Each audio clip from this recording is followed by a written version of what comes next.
Hello, hello, hello, and welcome to another episode of Break the Cycle with me, your host, Joshua Smith. I hope everyone is having a wonderful Thursday evening. Day 4 of the 5 shows a week. I hope no one's getting burnt out yet. I appreciate all the people in the chat. Of course, especially the channel members who have now learned that you get free or you get exclusive content after every show where you may even get to hear Tom Woods say the F word, which was jarring. I'm telling you, it was jarring last night. So if you missed that, definitely sign up there or Patreon or the Subscribe Star so you can see that stuff. Of course, we have Lorenzotti.coffee for all your delicious Italian coffee needs delivered directly to your door. Bring the taste of Italy home. Use BTC at checkout for a 10% discount. My friend, my partner on the show, one of the coolest guys you know, toplobster.com for all your great graphic needs. It's where you can get this great Ron Paul hoodie that I'm wearing tonight. It didn't have to be this way. Among all kinds of other great stuff, including several different Break the Cycle lines. You can use BTC there at checkout for a 10% discount, or you can join the Patreon, Subscribe Star, or channel membership, become a channel member, and you get into the Discord server where he drops new designs up to 2 weeks prior to putting them out to the general population, and you get like a 30% discount, super deep discount. Good stuff. Do it if you can. It's worth it. I mean, almost if you some of the lower paid subscriptions, you guys will basically be paying for yourself if you get some of his gear. And executive producer of the show, anthemplanning.com for all your emergency and crisis planning needs delivered directly to your God, I'm messing everything up tonight. Emergency crisis planning needs.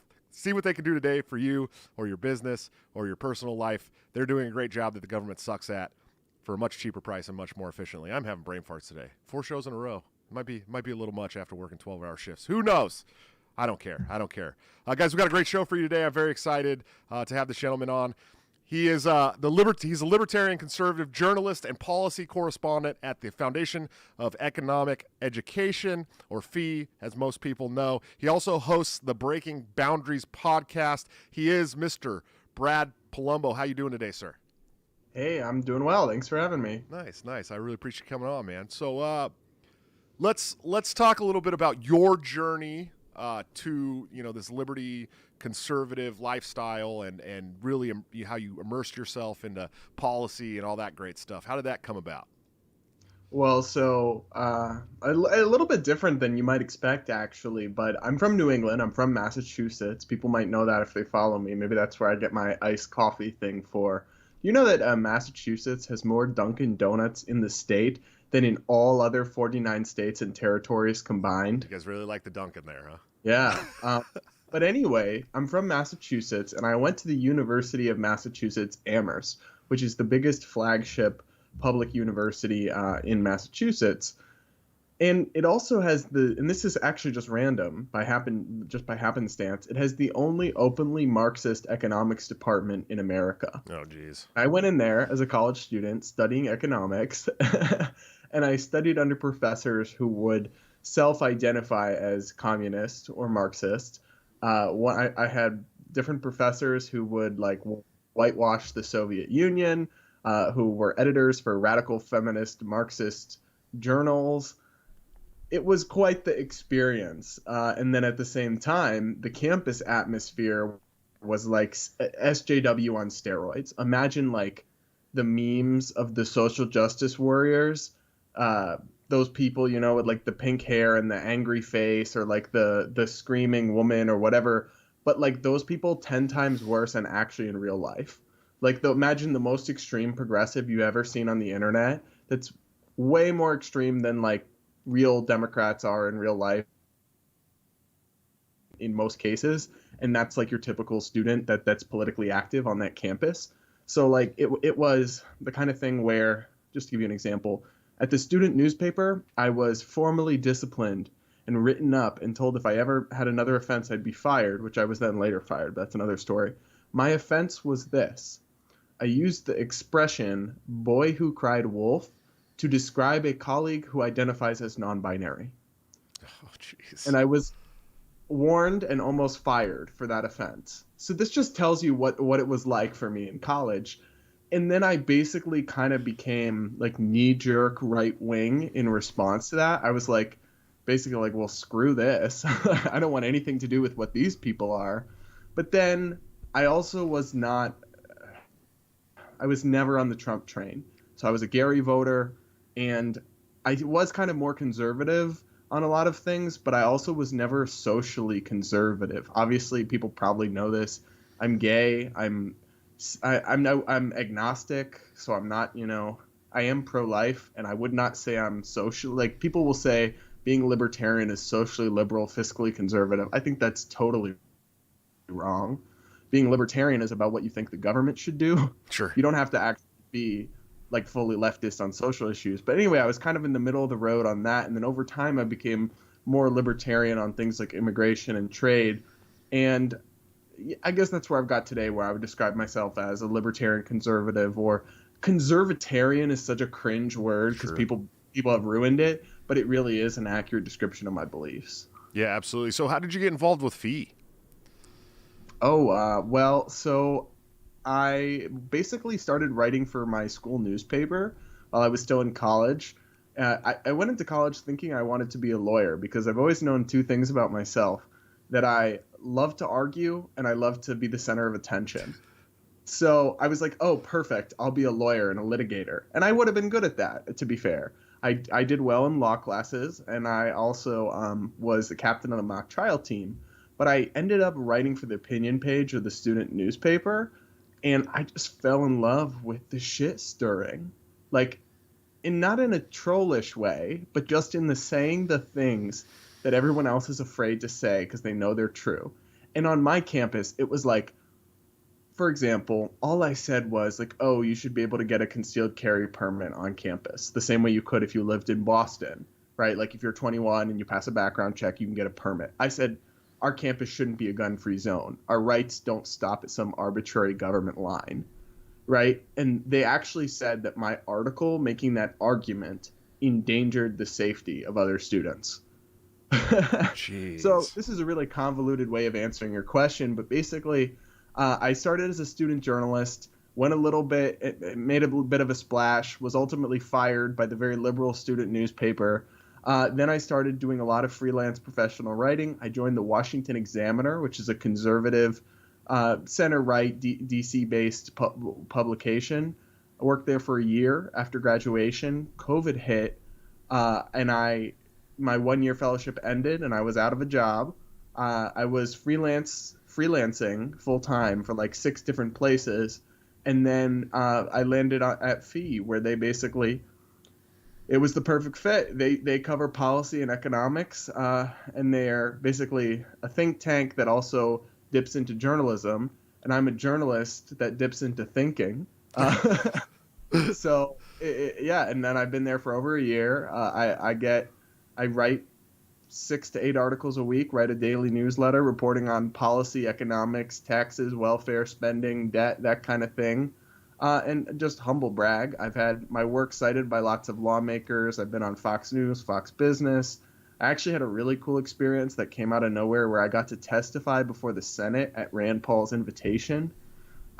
So, yeah, I love it at FEE. It's a great place for people that haven't checked it out.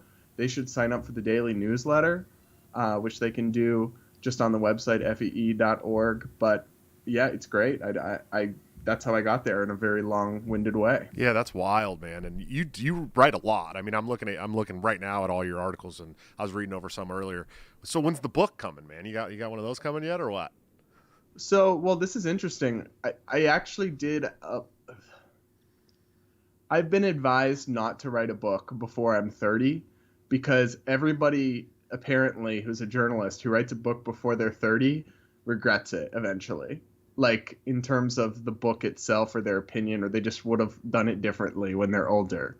Like I will definitely write a book one day, but to pick one subject when I'm not like established enough as an expert in one thing, or I'm not old enough to do something like memoir-y or anything, right? I'm 24, for goodness sake. But then it would just be difficult to pick one subject and put a body of work together that big and that lasting at 24 that you're still going to be proud of when you're 64. So I've been advised to give it a couple of years, get some more experience under my belt before I go for that. But it's definitely on the cards. Sure, yeah, absolutely. If you're writing that much, you might as well. You know what I mean? Yeah, but writing it's like a skill like anything else. I mean, I played high school basketball and I was pretty like average. I was just tall. I wasn't good. But even now, like if I just picked up a basketball, I could shoot 6 or 7 out of 10 free throws just because I did it so many times. Whereas like a random person, that'd be hard. Sure. But writing, it's like now I can write in 2 hours something that took me 2 or 3 days when I first started. It's just the kind of thing like I write a lot, but also we're writing about the same things. Unfortunately, from our perspective, the same shit happens all the time.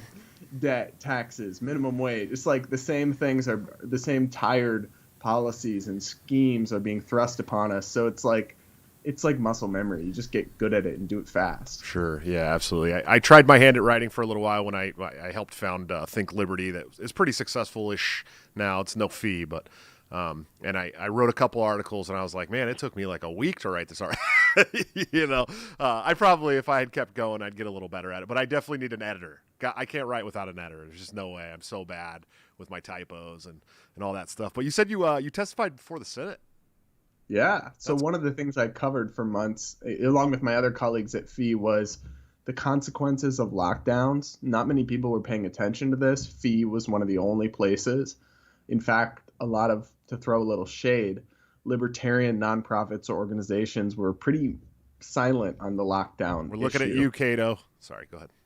I'm not going to say any names, but FEE was not. We were covering this from the beginning, the economic destruction of small businesses while big corporations thrived, the skyrocketing drug overdoses, the mental health issues, the domestic abuse that happened.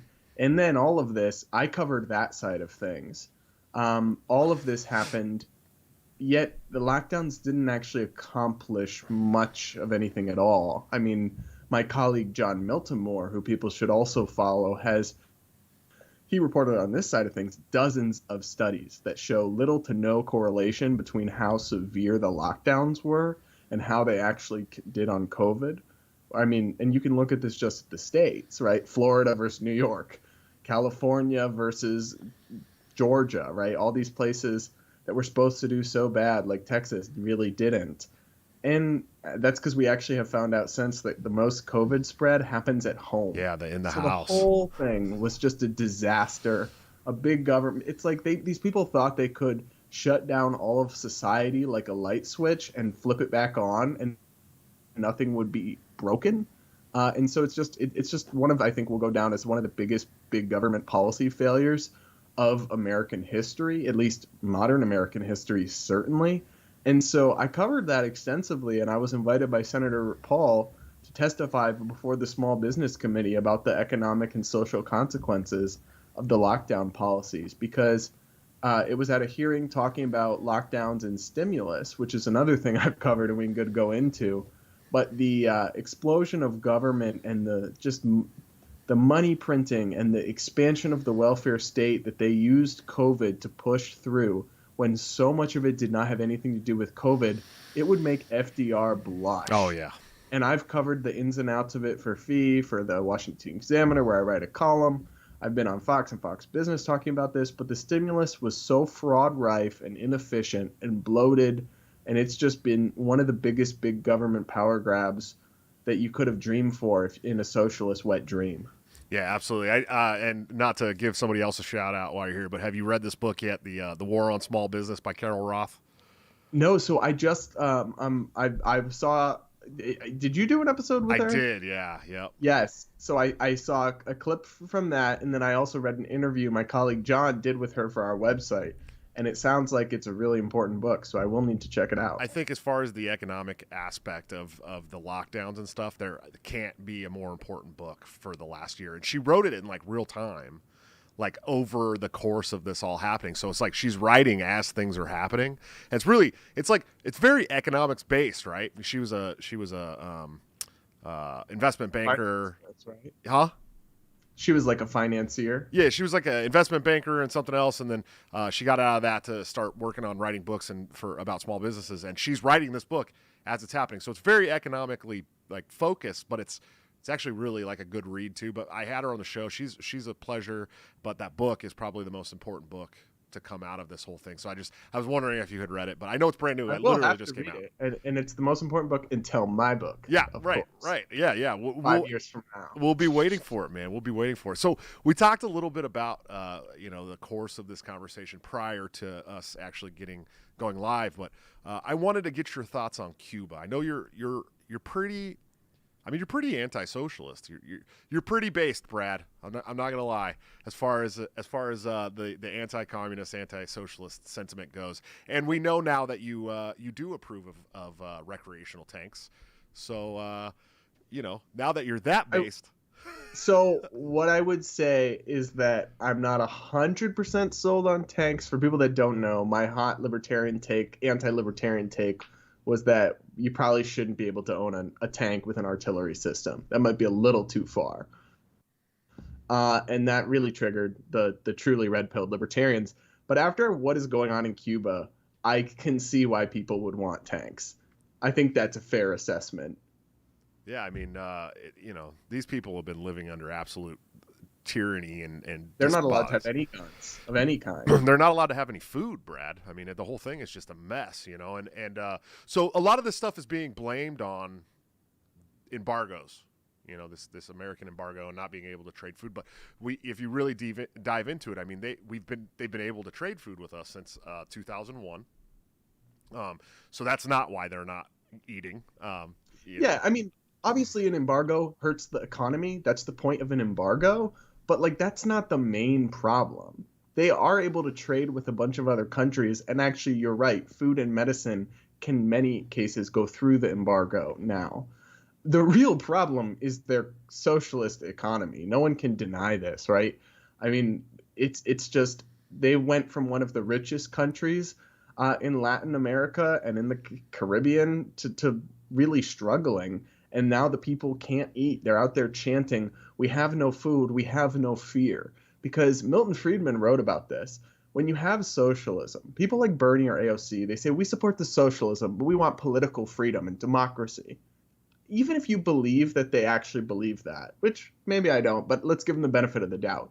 You actually can't have socialism with democracy, or democracy not even as it's really meant, with freedom on the political side. Because when you concentrate control over the economy in political hands, the government controls whether you get to eat. The government and the military control all the jobs in Cuba, pretty much. Are you going to speak out against the government then in that scenario? Are you going to question the election results in Cuba? Like, of course not, because they control whether your kid gets to go to school and eat at night and whether you have a job in the morning.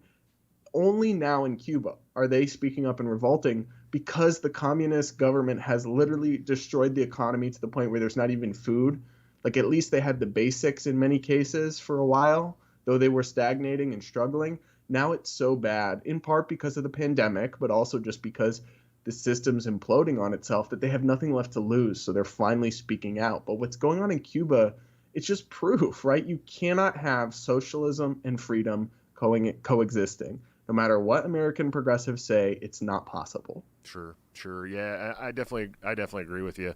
It's just crazy because it's like we've all just kind of tried to stay blind to the fact that Cuba's under this communistic rule, and they're just 90 miles off the coast of Florida, right, or the Florida Keys, and it's like oh yeah, that little island down there that's just completely despotic and has no food, and they're still driving cars from the 50s and 60s because they don't have any new cars, and now people are like, oh Cuba's fucked up, I didn't even know, and it's like, yeah, it's been fucked up for a couple decades now, at least.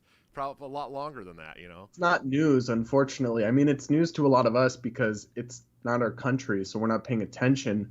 But I have a bunch of friends and people I've interviewed and talked to who are Cuban Americans or second generation, right? And they come to this country and they love freedom and they love capitalism, and they're like, they love America even though it's not perfect, right? The foundations of it are about liberty in many ways. And so it's just, they appreciate the things that like woke college kids or like alt-right eggheads just hate about the United States, right? Like the First Amendment, they view as getting in the way of progress, whereas people who've actually lived somewhere without a First Amendment know how important it is to protect the people at the bottom of the food chain, because they're the only, like, you don't need free speech if what you're going to say is popular, or if it's not threatening to the status quo and to the concentrated power in your society. You need it if you're the little guy who's about to be under the boot. And people who've been in Cuba know that, and they come here, and it's a big value for society. I will say that I struggle a little bit with the question of, because Cuba's so close to us, right? Like, having a communist dictatorship so close to our borders, it is a national security question. But at the same time, like, U.S. intervention and regime change has worked in approximately 0% of the time. Big goose egg. Right. So it's like, we don't want to Libya it, but like, it's a problem. I don't know what the solution is. I'm not an international affairs expert, right? But like, it's a mess, and I'm praying for the people of Cuba that they can, one way or another, be free again. We just all got to figure out how to get Floridians to run guns to Cubans, man. I mean, that's really what it is. Or just send over a transport with a ton of tanks. Yeah. Just give them tanks so they can compete with the socialist tanks. Well, here's the thing, and I'm going to say it. I'm going to say it right now. This might sound crazy to some of you, but Cubans are the reason that Florida is so based. Oh yeah, it would be a deep blue state without Cuban Americans. Yeah, or maybe not deep, but it would definitely go blue. Yeah, they'd have blue election cycles undoubtedly. The Latinos in Florida are extremely based because most of them have lived in places like Cuba and Venezuela, or their parents have. Or their parents have, yeah. And so they have this deep tradition of, hey, we get this opportunity to have these freedoms. Don't fuck it up. Right. They know it. Whereas people grow up here, they just take a lot of it for granted. Yeah. I don't know. I grew up in California. It's not as bad as Cuba, but it's getting there. Yeah. I'm not. It's certainly not as bad, right? But like, the things that they want to do would take us, because people think of socialism or capitalism as poles. You're one or the other. In reality, it's more of a sliding scale. And so a lot of the things that they want to do, I mean, Bernie Sanders, when he was running for president, proposed basically de facto nationalization of broadband internet. And one of the things they're doing in Cuba right now is shutting off the internet so the protests can't be broadcast to the world. So the authorities and thugs beating up protesters can't be posted and exposed to the world. They're shutting off the internet. That's just insane. But they can only do that because the government controls the internet, right? And so progressives here want a big government power grab of like internet providers. They want to regulate them. They want to. Bernie wants to create a government internet provider to compete with the private options, which they won't be able to compete because it's not a fair competition. It's the same thing with Medicare, but they certainly don't intend, when they're proposing those sorts of things, to like start shutting off the internet on dissidents or whatever, because it's not them who will do it, right? But it's the people that will come next. Or they're just opening it. They're opening the Pandora's box and giving the government the authority that it will then later surely abuse. And that's the thing, because people will often respond. I try to talk to like liberals or progressives and not be just dismissed out of hand, right? They know that Venezuela is not literally what progressives in America support. And sometimes right-wing people will get themselves discredited by pretending that actually the Democrats support communism. Sure. That's not what they actually think they support. But the truth is their policies would, in many cases, take us down that path. And those are two different things, and a distinction we have to draw, I think, to actually convince people. Sure, absolutely. Shout out to Rich Clark for becoming a channel member, bro. I appreciate you. I know I remember you from last night too, man. You're in here killing it. Also a $10 super chat. He said mandatory grifter payment and comment. Brad should write a book about being liberty oriented in your 20s in today's climate. Then he doesn't have to wait till he's 30. Oh, but like those kinds of books about, the other thing is I would hate to write a book that ends up being kind of cringe. You know what I mean? Like those books where it's about, I'm a libertarian Gen Zer, or I'm a gay conservative, or it's like yeah, I wouldn't want to do something like that. Because I mean, if you also books are like dead. Yeah. They're not literally dead, but they are dying. I'm sorry to say, like. And that's the unfortunate part about our society. Show's over, guys. Good job. No, it's true though. I mean, I actually read books. I'm not going to sit here and be like, yes, I read nonfiction every night, but I read a lot of fiction and I read nonfiction economic books as well. But it's like, I don't know anyone in my life outside of politics that, like, our age. I don't know how old you are exactly. I'm 24, but like that reads books. Much older. No one reads books. Young Gen Z people do not read books. Yeah, it's sad. It's really sad. And if they do, it's mostly fiction stuff. I mean, they're not getting into the political theory and economics and all that stuff. Like, nobody's. They're not. I mean, they're hard pressed to read articles. Most of their news comes from TikToks and Snap Stories and Instagram. And actually on YouTube, people get a lot of their news and content. And that's not necessarily bad. You and I both use YouTube. Sure. But it kind of depends what kind of content they're getting. And they tend to get more like a lot of fluffy content and not a lot of young people, though some are tuning into like serious political conversations and theory and ideas on YouTube. I think they're more like watching videos of Caitlyn Bennett pooping herself or whatever, or like the opposite extreme. Sure. Yeah. And it's, I have a lot of young people that come to me, especially now, but before, even I was doing the podcast, I sit on the Libertarian National Committee. I'm an at-large representative for the Libertarian Party.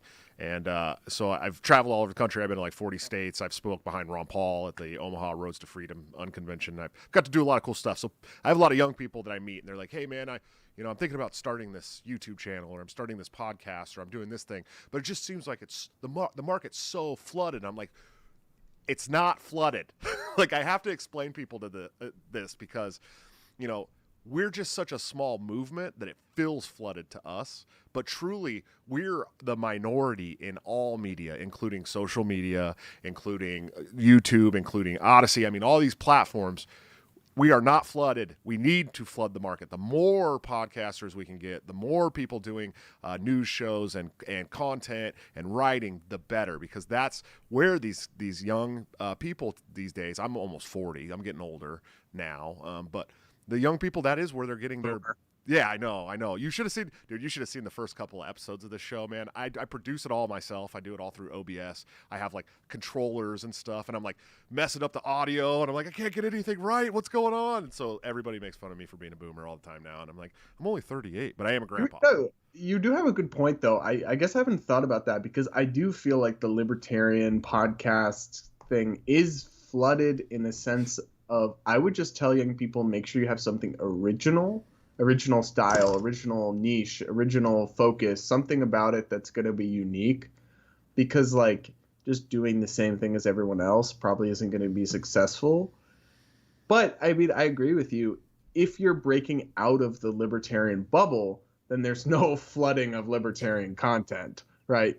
But if you're only tapping into the like libertarian bubble audience, right? The kind of people that read Reason, no shade to Reason, right? It's great, but like read Reason, listen to Tom Woods and Dave Smith. That's a big amount of people, like LP voters.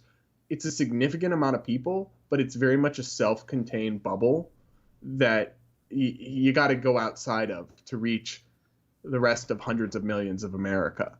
Sure. Well, and I think the really important thing to focus on. So I don't even care if it's the same thing over and over again. I really don't. For me, taxation is theft. Taxation is theft. Like for me, it's like have different kinds of guests on. That's kind of been my goal for the show. Is like I want to have comedians on. I want to have podcasters. I want to get Tim Dillon on. I want to get people that aren't necessarily libertarian. I'd like to have Jimmy Dore on my show. Those kind of people. Even some lefties. I like Gary Chartier. I was a big fan of him. He's he's kind of a cultural icon on the left for left-leaning libertarians, at least from Center for a Stateless Society. So there's a lot of different kinds of people, and I think the biggest problem, I don't care if it's the show isn't great. I want you to make it look and sound good. That's the important part. And that's why I did 100 hours of YouTube videos to figure out how to set up my system so that, and I still have problems. It's not an easy thing to do. So if you're going to do a podcast, audio quality cannot be under stressed as how important it is on a podcast. I listened to this podcast, and I'm not gonna say names because I know the guy and he's great, but like, they do this podcast, these two hosts, and he was traveling last week. And so maybe he was on his phone or he was on his webcam. They normally have like nice professional mics with like nice soundproof rooms and that like radio baritone, right? And it was just webcammy, and every time he talked, I turned it off after 5 minutes. I usually listen to their hour-long podcast twice a week. I was like, and now maybe I'm just spoiled, right? Like we're insanely spoiled by technology, but that's how people are now. So I definitely get what you're saying about the production quality mattering. But hopefully the content will also be good. Sure. And I think, if you're doing a guest show, it's really important to have different kinds of guests on. I think it's important. When I was really getting into philosophy and taking this deep dive into philosophy, this political philosophy, Murray Rothbard, Milton Friedman, F.A. Hayek, all these people from the Mises Institute and Cato, and I even read David Bowe's The Libertarian Mind. Not a big fan of David Bowe's and the Cato. I'm just not a big Cato guy, but I still read it. But I also read, Kropotkin and Bookchin and Marx and Engels and Lenin. And, I read all the stuff that I didn't like because you can't argue that stuff if you don't understand it. We just look like assholes saying, we have communism. And it's like, okay, what's communism? And then people are like, oh, I don't know, man. The government does stuff. And it's like, no, that's not really it. There's other things involved. So it's just as important when you do shows to get, more perspective, get different kind of guests on. That's going to, first of all, it's going to give you more followers. And the more followers you can get in front of a libertarian message, the better, right? But I don't think that it's flooded. Maybe it's flooded with a lot of people doing a lot of the same things. I get that, but the more people we can get putting out content, the better. We need more people like you and Drew Hancock, who I had on the show, who does really great short videos on YouTube and stuff like that too. But anyways, let's talk a little bit about censorship, man. You just recently had some people go at you. I saw that.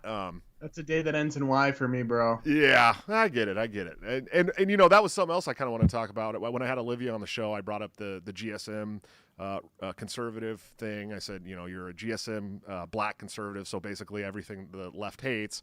And she got kicked out of that. But you're gonna get dunked on when you go at Nick Fuentes. It's gonna happen. I mean, we all know there's a lot of people online that are gonna get upset about that. But you talked about. I don't remember the exact post, but you were okay with someone being censored on Twitter. Yeah, I mean, look, the issue of big tech censorship is a tricky one for me because there's kind of two elements of it. There's two dimensions of it. One is what is the correct government policy or thing that they should be forced to do, and the other one is what do I think is right and wrong? Do I like Twitter doing something? Do I think Facebook should block Trump? Like, I wrote about this. I find it very alarming that the big social media companies have banned Trump because, like it or not, he's a mainstream political figure. We've got hundreds of millions of people that want to hear from him. I think it's a little dystopian, very concerning that these companies can just use these mysterious algorithms and shut people off.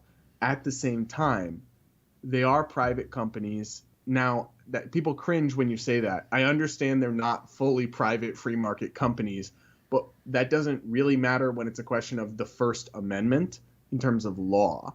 You couldn't force them to have Trump on the platform. That would be an unconstitutional violation of their First Amendment rights.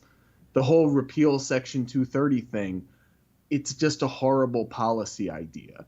It would lead to more censorship, not less, because all of a sudden they're going to be freaked out over being sued for everything. And even if I love the idea of free speech social media platform, but if you actually didn't have censorship at all, any moderation, Facebook would be flooded with porn and racism and insults, and it would be an unusable hellhole. Okay, it already kind of is, but it would be even worse, like way worse. And so the messy equilibrium that you end at is they have to do some moderation. And I want there to be robust political debate. I want people from all sides to be saying their opinions. But there are going to be people who deny the Holocaust. There are going to be people who joke about Jews being burned as cookies. Sure. And they're going to violate the terms of service and be banned. And honestly, I'm fine with that. I won't shed a single tear for a scumbag like that, like Nick Fuentes or the other people. I mean, Alex Jones has been banned. That's, again, I find it kind of concerning that they can pluck these people off the edge of the internet. But it's like, I'm not going to, any politically neutral standard of conduct for a platform that's not ideological. It just says, right, you can't like just demonize people and libel people and say horrible things and accuse people of crimes and harass people's families while live streaming in the street. Like any neutral, politically neutral standard of conduct, they would be absolutely banned, and they should be on these private platforms, and I don't care. Sure. Yeah. The Alex Jones one really makes me sad, though. I'm not going to lie. Well, I miss his meme content, right? Like that was the one. Frogs. Yeah, that was like the first one that really bummed me out, man, because he's crazy, but he's right about so much shit too. You know what I mean? Well, he just once in a while he stumbles on something correct because he just says random stuff. It's like spinning, I don't know, like a wheel. And then also the funny thing too is like he admitted in some court filing that like his work that he does is entertainer. Sure. He doesn't actually consider himself like a journalist or like a factual source. Yeah, I think he had to do that. I think he had to do that when he made those comments about Newtown being a false flag. I think he had to do that. That's the kind of thing, though, that like you can't say he doesn't deserve to be censored for that. That should not be allowed to be posted on a Facebook or a Twitter. Now, what I will say is that I wish we would ban posts, not people. So, like, if Donald Trump has a specific tweet that violates the guidelines of Twitter that are politically neutral, they're not. I'm saying they should be. That tweet should be deleted or taken down. But we shouldn't be banning people's accounts and, like, deleting them from the digital square. That, to me, is dystopian. But it's like some posts cross lines, and they're going to have to... I mean, do you know how much I don't have the statistics in front of me, but do you know how many hours of video a day are uploaded to YouTube? Oh, I can only imagine. It's insane. Yeah, I mean, it's some insane figure that would take like a year of 1 million people watching, or I don't know. I'm just pulling statistics out of the air, but I've looked it up before. There's so much out there, and people are so willing to like spew bile from these anonymous accounts with little frogs or whatever. That's the other thing I'd be interested is if some of these social media companies stopped allowing anonymous accounts.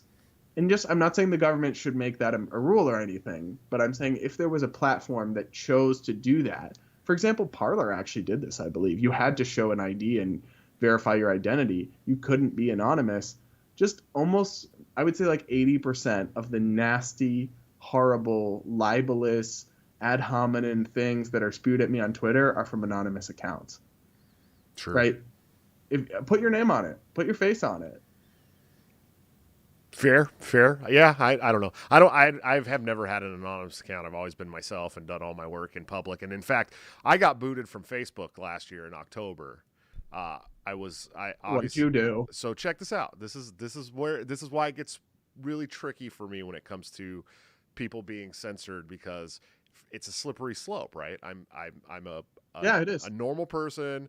I had been on Facebook for 11 years. I had like my last pictures with my grandfather on there that I'll never see again because I was like, well, I'll always have a Facebook. So I uploaded them there, got a new phone, lost those pictures with my son. And so in October of last year, obviously I'm working on the, stumping for Joe because I'm, on the Libertarian Committee, the National Committee. And of course I'm going to stump for our presidential candidate because I liked her better than the other two candidates, even if she was kind of milquetoast and boring.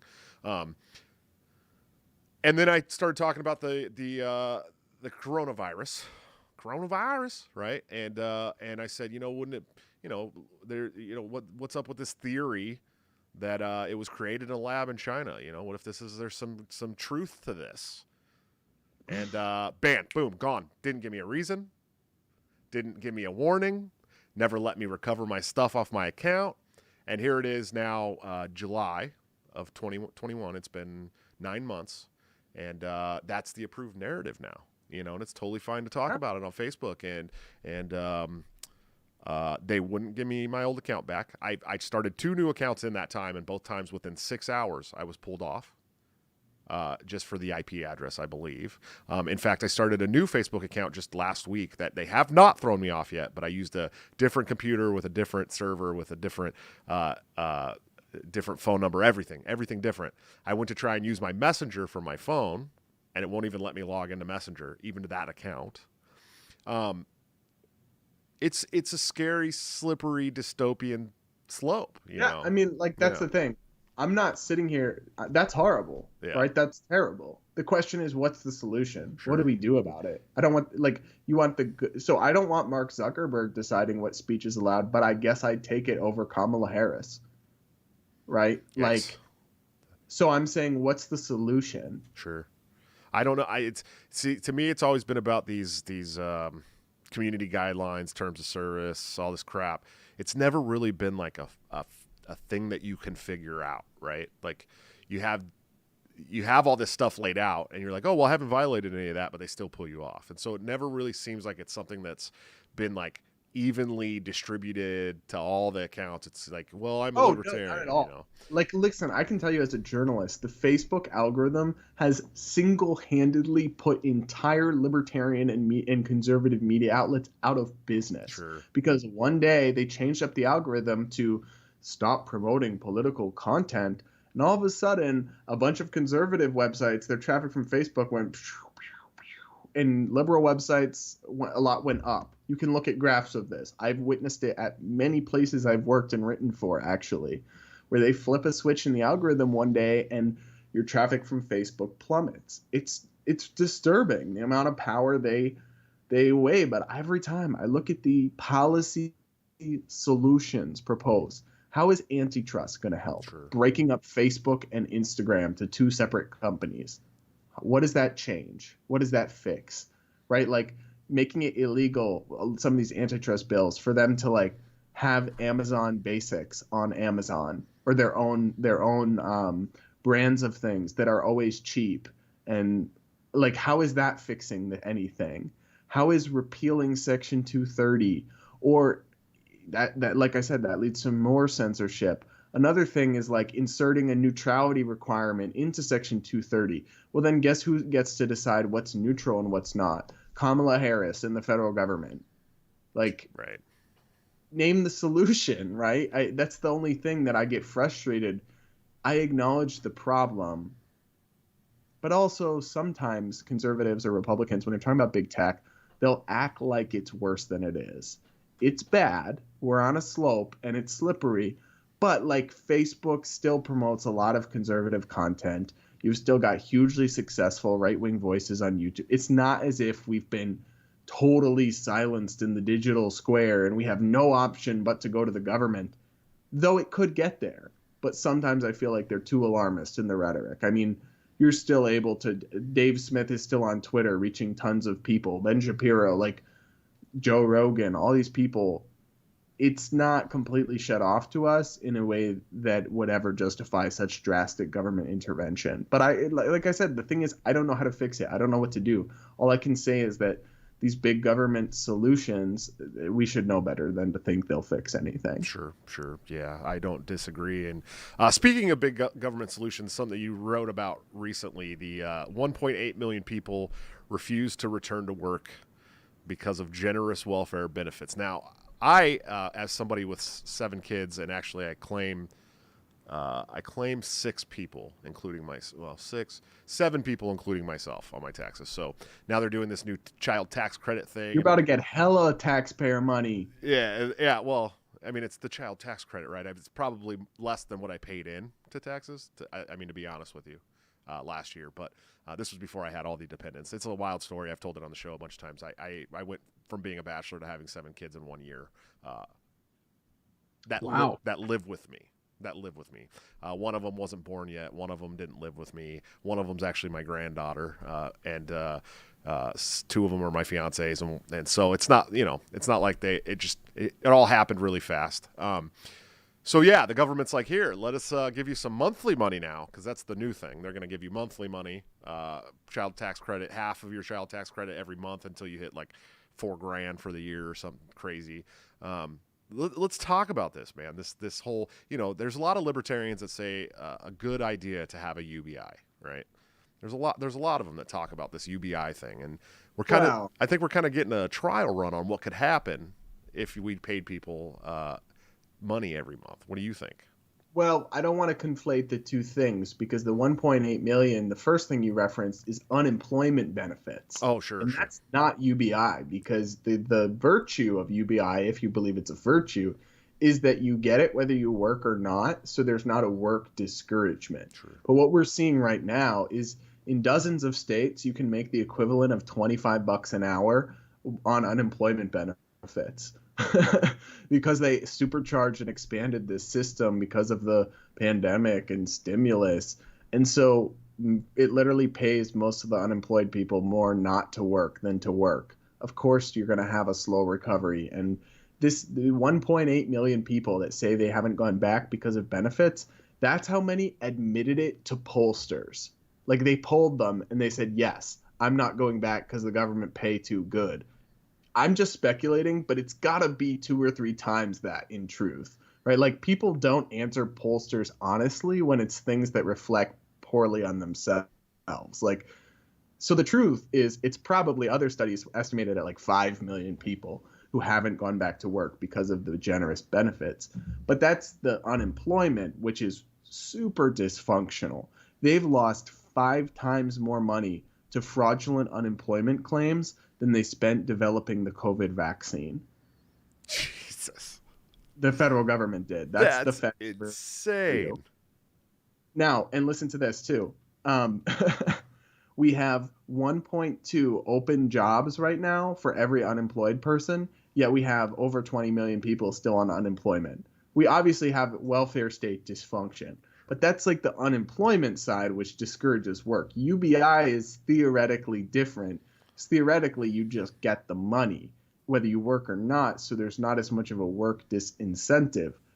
I'm not anti-UBI in the Milton Friedman vision of it, which was that you replace welfare state with just everybody gets a check for X amount so that nobody's starving in the streets, right? Like, and the virtue of that is that it doesn't discourage work as much nearly because you get it whether you work or not. Whereas if you go back to work, you lose your unemployment benefits. You can lose food stamps if you get a raise, right? And then also it doesn't, with UBI, there's no bureaucracy and waste and fraud. At least theoretically, there'd be none or almost none. So that's the virtues of UBI. The downside is I think in practice it would just be on top of all the other stuff. I don't think we'd ever get it as a replacement. And then it's just more of our money being taken. I mean, the welfare state they call it stimulus, but what they're really doing is it's like they're just taking a slice of the pie and moving it to the other side of the tin, right? They're taking our money and then giving it to other people. It's not new money, or it could be if it's printed, but that's a whole nother topic. Yeah. We're going to get into that in a minute. So. Sure, but I guess my whole point is that none of this is really stimulus to any serious extent, and a lot of our money is being wasted. And UBI, it's a bit of a pipe dream, to be honest. Yeah, I've always looked at it as kind of a pipe dream too, and I've heard several different scenarios where it could be used, where you take like a land value tax and just crazy things like that. And I don't know, it just always seemed like one of those things. It's going to come from us, regardless, Trollertarian, thanks a lot for the $5 shout out super chat. He said Brad is woefully close to Tim Pool's take against free anonymity. Free speech is in danger, especially big tech equal NSA. I've got the white papers. Okay. All right. Thank you, sir. Let's talk a little bit about inflation. Sure. So you wrote it just hit a 13-year high. I think most libertarians understand that inflation is insane, right? It's insane and probably going to continue to be insane. But where do you see it heading from here? Honestly, it's hard to say. I don't want to be one of those people that makes super firm predictions about inflation because I don't know the future and there's a lot of factors. But what I can tell you is a couple things. CNN just did a whole report that blew up this morning about how bad the current inflation is for the working class. And for once, I'm watching this CNN clip and I'm like, damn, they're hella base this morning. They know what's up. They're going through how it's eating away people's grocery bills, how used car prices have doubled. So now the average used car is $26,000 or something obscene. And they do this whole report on how it's hurting working people. And that's the thing people need to realize.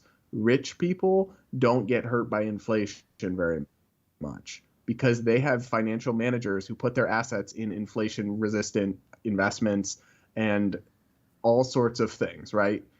It's basically poor people who hold cash or save money who have that eroded. And then also rich people don't spend as much of the proportion of their money.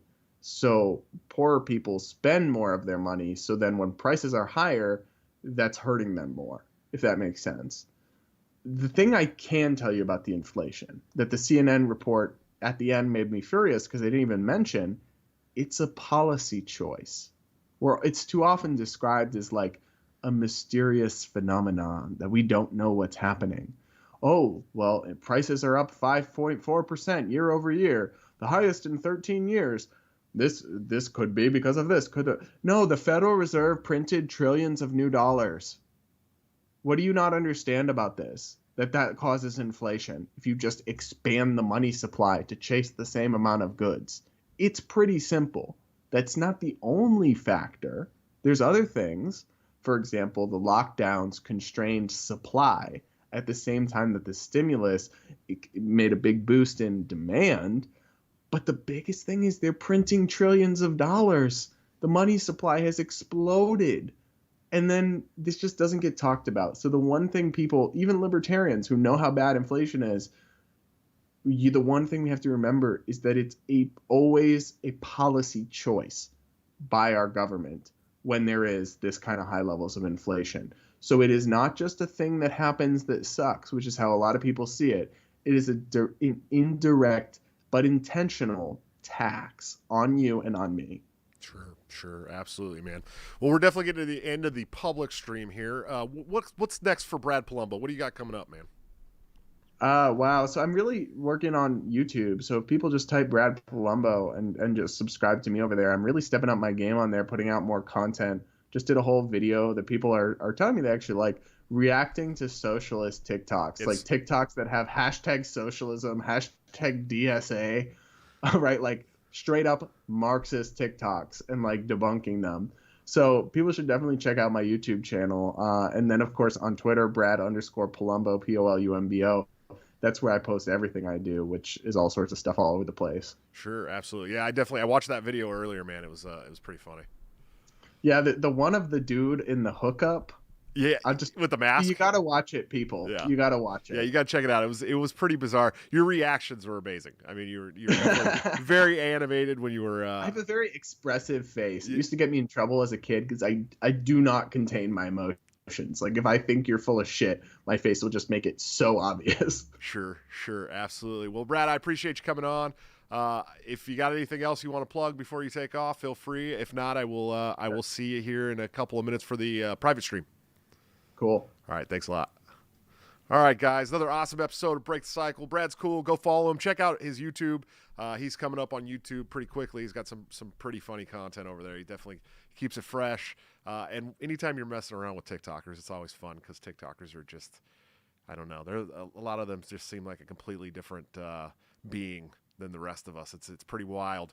But definitely check out our sponsors before you go. Lorenzotti.coffee for all your delicious Italian coffee needs delivered directly to your door. Bring the taste of Italy home. Use BTC at checkout for a 10% discount. Of course, my friend on the show, my partner, toplobster.com for all your graphic design needs where you can get this awesome, it didn't need to be this way, Ron Paul hoodie that I'm wearing today, plus all kinds of other great stuff. Use BTC at checkout for a 10% discount.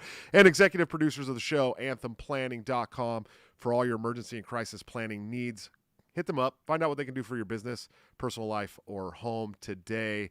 And guys, coming up on the show tomorrow, it's the last show of the week. We're gonna have Austin Peterson on the show. It's gonna be wild. I spent some time with Austin in Missouri during his Senate campaign after party. Actually spent the weekend on his dad's farm out there. So, but I've followed Austin for a long time. It's going to be good. But I am gonna grill him on these atomic bombs in Japan that he says he supports. So I hope Austin's ready for that. I'm sure he is. He likes to argue. Guys, check out the Patreon, the Subscribe Star, or become a member of the channel here on YouTube if you want to get the exclusive streams. Last night, Tom Woods said the F word in the exclusive stream. I'm just telling you guys right now. We also debated on whether or not hot dog was a sandwich. It was a good time. You should really check it out. We have fun in the exclusive streams. Plus, I just figured out I can rip the audio and do the audio of them for you guys if you become patrons or subscribe stars. And then you guys have your own private Patreon or subscribe star feed, RSS feed to listen to those as well. If you guys are listeners, for anybody who hears this tomorrow when I get it up on my public RSS feed, I will see you guys tomorrow night for the show with Mr. Austin Peterson. But until then, don't forget to break the cycle.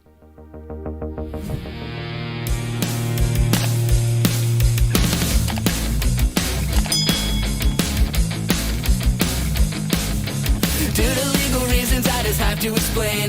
The lyrics of my last song may seem to contain a violent call to action in the verse and refrain, but I just meant it in Minecraft.